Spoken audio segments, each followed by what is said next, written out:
do anything together. So it's fine, I just need to tell you how I feel. And he responded, and it was one of the most precious times of intimacy I've ever experienced with Jesus there. Because he didn't try, he wasn't spiritual, he was just real. And he said, he responded in a very clear voice, like you're hearing me talk. And he said to me, I know, and I so understand. He said, because when I walked on earth, there were many times I didn't feel like doing what my Father wanted me to do. In my humanity, he said, I know. There were people I had to meet, I didn't really feel like meeting them. I went to locations and places where I didn't want to. I was tired, I didn't want to go there, I didn't want to face. Because he had humanity.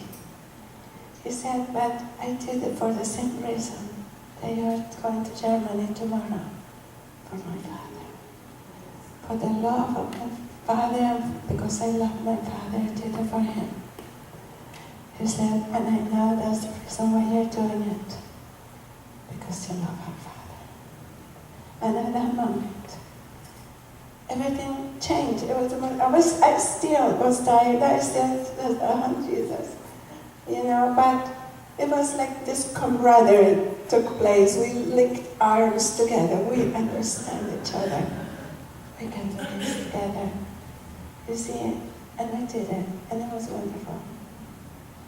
You see, it is the difference between soul and the spirit. Living by the soul or living by the spirit. You see, when you live by the soul, you live according to your feelings and emotions, according to what you feel. And the soul is fickle, and the soul is selfish, and the soul lives for now, today, for me. What do I get? Give me, please me. You see, and if it doesn't make me feel good, then we don't do it. That's what the soul is. That's the soul. If you live by your feelings and emotions, and you make decisions based on what you feel, you will never be able to run the race and finish it. You will lose everything. It will cost you. Esau, the brother of Jacob, will tell you that. You know that he made a really big mistake because of what he needed or wanted at the moment. And he lost everything. And he regretted it. He got what he wanted. His soul wanted. Give me the bowl of stew now. And it cost him everything. Destiny, inheritance. Lots of people give up because of that. What they feel. I need to feel good. I need to change. I need to leave this church. Find another one because of what it makes me feel. I don't want to do this ministry because of what it makes me feel. I don't want to go to the mission field or quit because of what it makes me feel. I don't want the marriage anymore because of what it makes me feel.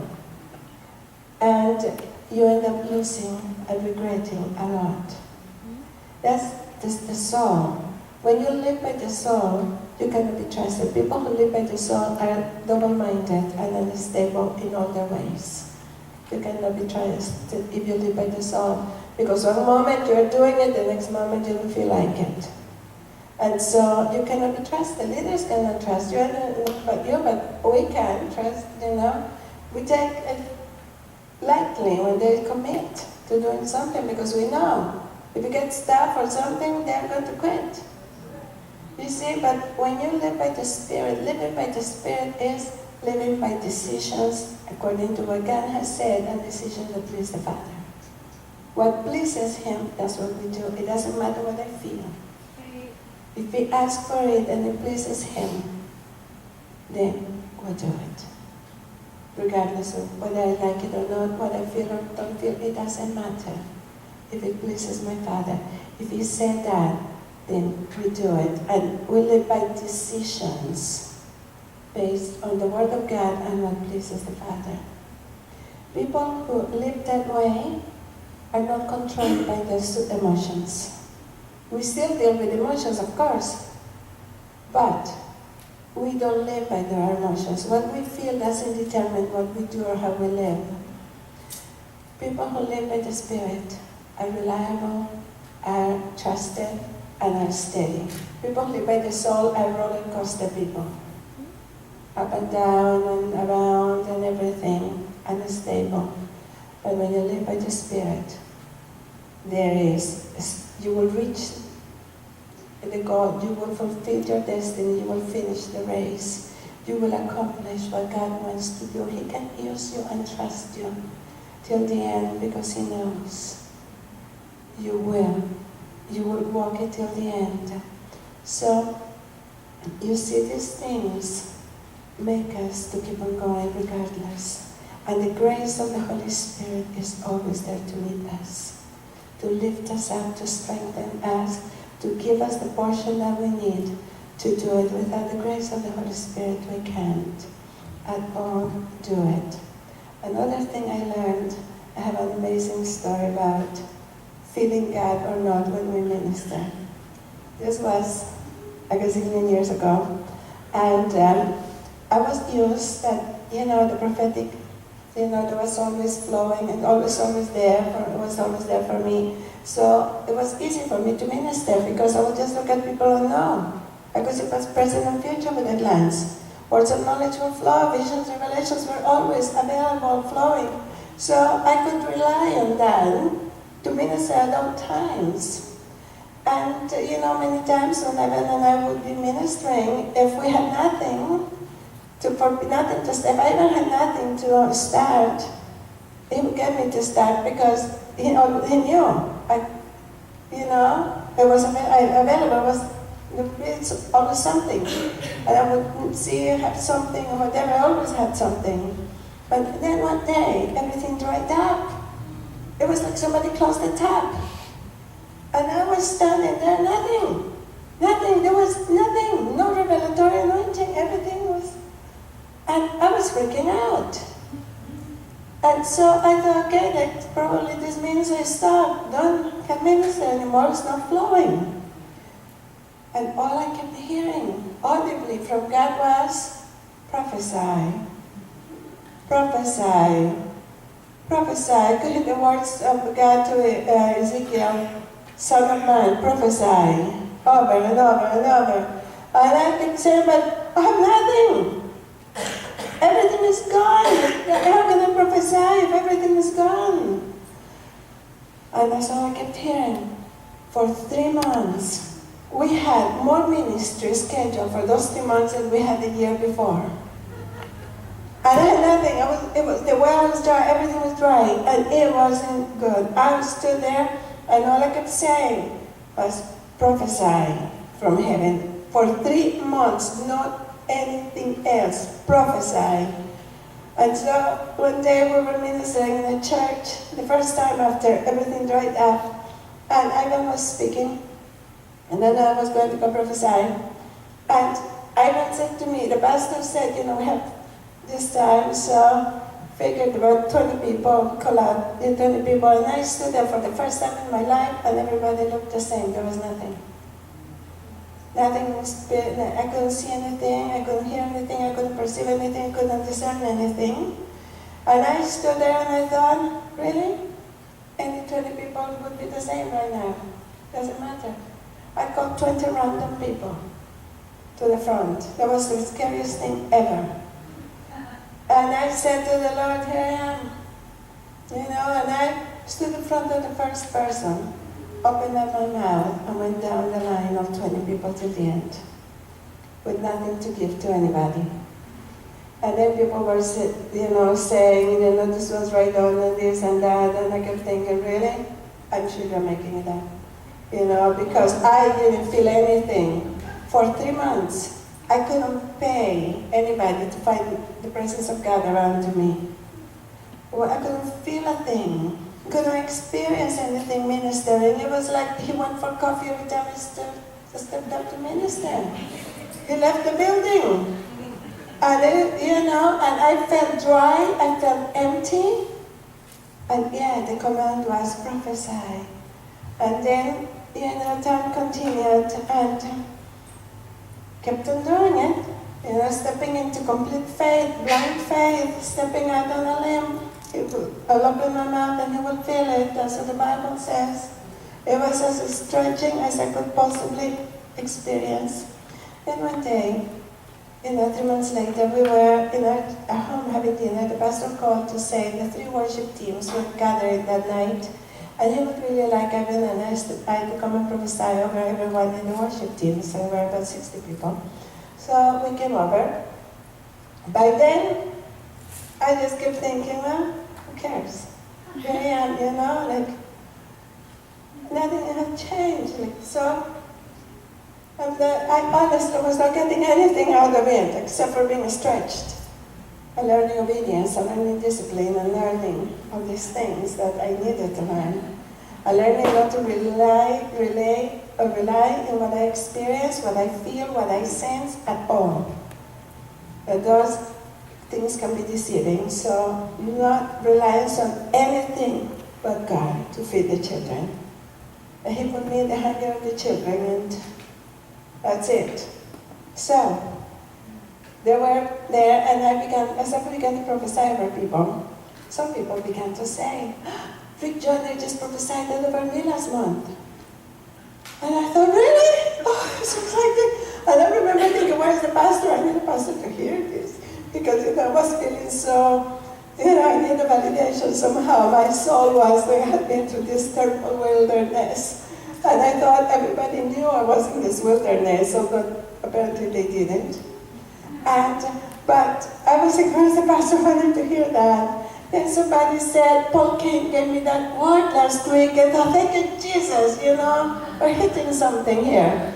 And that kind of thing. And the pastor, of course, was nowhere to be found. And so at the end, he came and said to us, guys, I wanted to come and prophesy over this girl that Mike, one of our young people in our youth group, brought over. A friend of his that came over, she's at the back. And I wanted to prophesy over her. So we came over, and we stood in front of this girl, and neither one of us had anything to give at all. So I looked at Ivan, hoping he would start the flow, and so maybe I would catch some of the drippings, from Ivan. But Ivan just looked at me and went like this and took a step back. That was my cue to know you start. He had nothing. And I'm standing there, but nothing. I tell you, worse than somehow, a little bit of anointing stayed over there, and when I moved to the back, there was nothing. And I'm looking at this girl blank, and I said, Father, Father, Father, what would you like me to tell you? Show me something, show me your heart, what is this? Nothing. And I'm standing there. To make things worse, our pastor was standing right there to listen. That was intimidating in my condition. And all the time it would have been fine, but in my condition, I was feeling so inadequate. And again, no presence of God around me at all. If I could only feel something. I wanted to feel something, but nothing. And that's one of the most valuable things I learned through that season. I don't need to feel, to obey, and to do. Faith has nothing to do with feeling. It has everything to do with obedience. And so, anyway, at one point, as I was there, I had to say something. Everybody was waiting. Suddenly, I had this glimpse, not even a vision, a glimpse of a road. I just saw this road, not even a quarter of a blink road. I saw this road and I had nothing. So, I started that way. I thought this is not a word, there's nothing. I don't have anything. But I thought, well, the worst thing is I look foolish. And I just said, I see a road. But I had nothing to follow that with. I see a road. And then when I saw the road again, I saw stones on the road. So I said, and there are stones on the road. And then there's trees here. And then there's this, and there's a cliff, and you're standing on the road, and you have no shoes, and you're walking, and there's this. And it was like that. I said one thing, and the next thing appeared. It was, however, and I was saying that, but all I kept thinking was, I'm making this up. Out of desperation, I'm making this up. I have to be making this up. because there's no anointing present. I don't feel anything. I'm as dry as a bone. And I asked God a million times to show me something, and He didn't. And out of desperation, my imagination gave me the road. That's what I thought. This is it. This is it. I'm making it up. And the accuser could hear this voice saying, "You're lying to her. You're making it up. You're lying." And it felt like I was, standing there. And the whole thing in the detail. I tell you, the detail. And just like this, and you walk to the cliff, and you're looking at the cliff, and you think it's down, and you are considering, but then you turn around, you step back, and then there was a bend on the road, and the forest that was over here, and you walked on the bend on the road. I was going on, describing as I was seeing one thing at a time, completely convinced I was making it up. I had no doubt I was creating it in my mind out of desperation to give something. And so I was feeling completely defeated. Just seriously defeated when I thought, I have to quit today. I have to have integrity. When you start making things up, you know you quit here. Like you can't play with this. So it's over. I'm finished tonight. I will hang my coat and that will be the end of this. I am finished. And the defeat, that was overwhelming. I was feeling something. I was feeling 300% defeat and condemnation right there. And then, for some reason I cannot explain to you, I decided somehow to interpret the whole thing. And I said, this is what it means. And I began to tell her what everything meant in detail. And I'm thinking, oh my God, I'm digging a hole so big for myself now. And I'm pushing this so much, and there is the pastor listening to the whole thing. When suddenly Mike, the guy who brought the girl, was listening on the side, comes over and starts whispering in my pastor's ear. And they're both looking at me as they're whispering. I knew they found out. They found me out. They just don't making this up. They got, oh my gosh, they found out. Now this is really, really bad. There's this moment when, you feel that your heart stops beating. And I'm thinking, oh no, this is bad. I'm in so much trouble. Even Mike knows I'm making this up.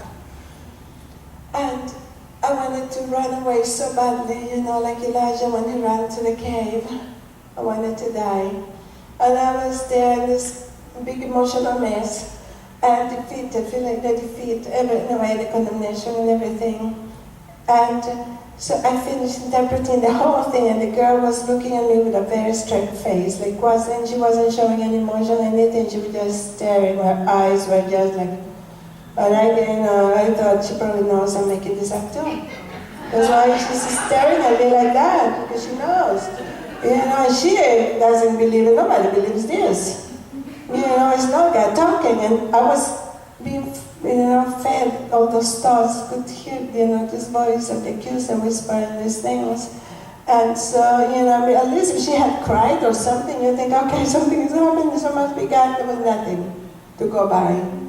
So anyway, I finished, defeated. Ivan gave her amazing prophecy, but Ivan, bless him, he just has an ability to do that. I gave her this incredible prophecy, and I said, well, good, he will not be cast out into the gnashing of teeth out there, but I am. So he's saved, but I'm not saved here. This is bad, And so I told Ivan, we have to leave right now. We have to go. It doesn't matter. We have to go quickly. I have to escape this situation. I didn't have the courage to face my pastor and confess my sin. I thought, I have to come clean. I have to tell him, I made this up and I'm so sorry, please forgive me, because I believe in accountability. Without accountability, there's no safety. And so I thought, I need to go and confess this, and whatever he tells me to do, I will do. I'll find this girl, I will apologize to Mike and everybody, but I don't have the energy for that tonight. I'm just, I will die if I have to face it tonight. So we were rushing out of the door, when Mike stopped me. And Mike said, I need to talk to you about the word you just gave my friend, about a prophecy. I froze inside. My stomach turned to ice. And I thought, no. Really, no now. I thought, I know you know. But please, no now. And he said, but before I talk to you about it, will you prophesy over me? Thinking like, seriously? You want me to prophesy over you? He said, please, I want you to prophesy over me right now. I thought, well, can't get any worse, right? I already blew it so big. I already blew it so big that one more is not going to make a difference. I am already in the hole really big. So, what the heck? So I prophesied over him whatever it was, and he said, please bless him. And he said, now I need to talk to you about the prophecy you gave my friend. And he repeated the whole vision step by step. He said, the road and the stones and this. And he listened to all the detail. He recalled the detail, everything. He recalled the whole thing. I was agonizing inside, like, just put the knife in. Don't just, twist it quickly. Don't torture me. And he kept going and going and going and going. I finished and recalled. I said, and you told, interpretation, you listened to the whole thing. I said, I need to tell you that vision you just gave her was a dream she had 3 nights ago. I said, even the amount of detail, you didn't miss one single detail from her dream. Every detail was, you just recalled the whole thing. So she had a dream 3 nights ago, and she's not a believer. I figured that as I was speaking. And she came to talk to me and said she knows there is a message in the dream from her. She knows God is speaking to her. She needs to understand it. She said, I need to understand because I have no peace. And I know I will not have any peace until I know the meaning of that dream. He said, I have taken her to every pastor in the church that I know works in discernment and flows in gifts like this to try and interpret her dream. No one has been able to do it. And they have given her ideas, but it's not the meaning. And she walks away and says, that's not it. I know that when the real interpretation comes, I will know exactly what it is. And she said, then I heard that you guys are going to be here tonight. And so I thought I'd bring her over and see what God would do. And she said, tonight is the first time she has not told the dream to anybody. And you just gave her the dream and the interpretation of her dream, like Daniel did with Nebuchadnezzar. And she knows what to do. She said, this is it, this is exactly, it fits everything, it has meaning. It's the detail about her life that you just spoke about. No one knows but God. I almost passed out. All the stress I have been under, I almost passed out.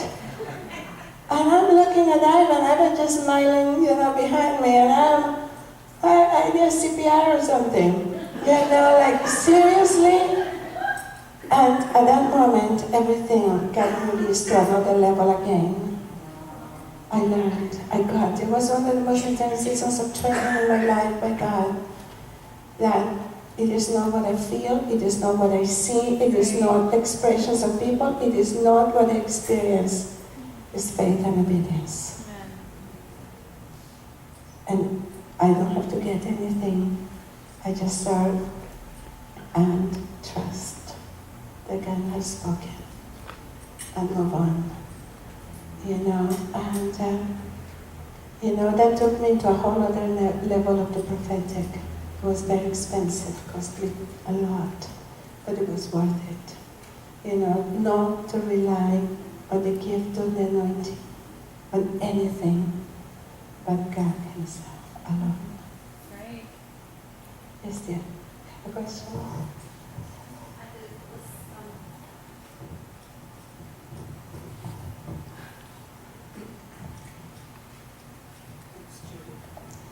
There was talking about feelings earlier, and so it stirred up something in me because yesterday I believe you talked about offenses beginning with a thought.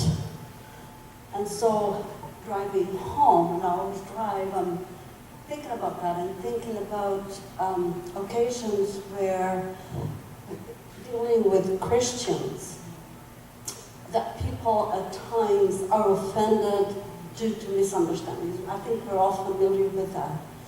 And my first inclination, because I really love the body of Christ and I love seeing unity in the body, and that somehow really hurts me inside. So I'm thinking, what's wrong with you that you're not trusting God to deal with the situation? So after you have dealt with the individual by going